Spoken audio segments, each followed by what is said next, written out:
Bom, meu nome é Luíse e eu atuo aqui no Labor desde 2020 como pesquisadora do grupo de estudo e pesquisa sobre morte e pós-morte. E nesse vídeo eu vou contar de forma breve o que me motivou a participar desse grupo e também eu vou citar uma obra que foi muito importante para mim no início da minha pesquisa sobre morte. Um pouco antes de entrar no Labor, eu estava cursando uma pós-graduação em psicologia analítica e eu tive uma aula com a Maria Cristina Guarnieri, que é uma das coordenadoras do grupo de morte aqui no Labor, e ela apresentou dois textos de Jung. Um deles é As Etapas da Vida Humana e o outro A Alma e a Morte. E esses textos foram muito importantes para mim, porque eu estava vivendo um processo de transição, de certa forma um luto, e eles me ajudaram a elaborar e também tomar consciência sobre aquilo que eu estava vivendo.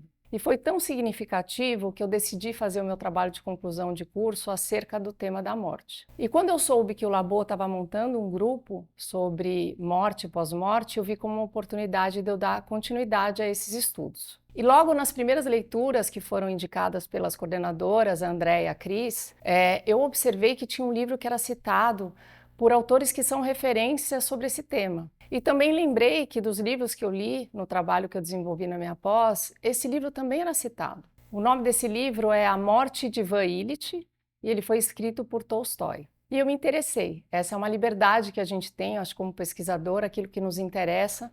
A gente tem a linha, né, que são os livros indicados, mas como pesquisador somos incentivados a buscar as nossas próprias leituras e aprofundamentos. Então eu fui estudar essa obra. A forma que Tolstói elabora e estrutura essa novela, ela me deu uma experiência de leitura onde eu tive a sensação que a morte estava o tempo todo ao meu lado.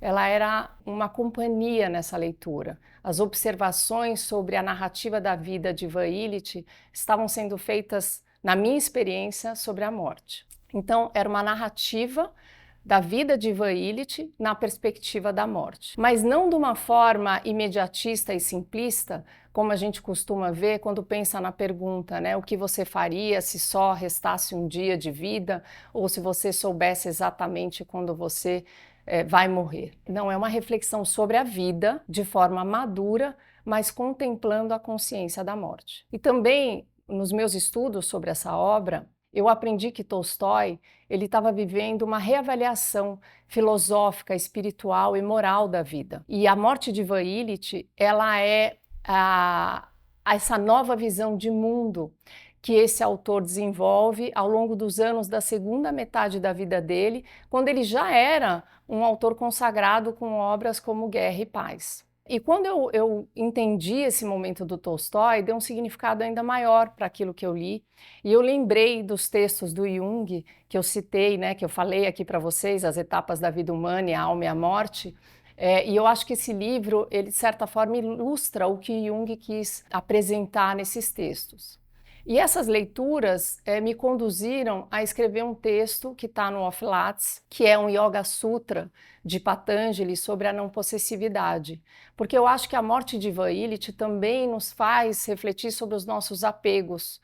Apegos daquilo que nós achamos que simboliza a vida, apegos de uma resistência a manter uma identidade que muitas vezes não respeita o ciclo da vida. Muitas vezes a gente deixa de viver de forma intimamente honesta e madura a vida, né? E eu acho que quando nós trazemos a consciência da morte, nos permite viver a vida de uma forma muito mais plena. Então essa foi uma obra, A Morte de Ivan Ilitch, que foi muito significativa para mim, tanto para a minha vida como para os meus estudos aqui no Labor.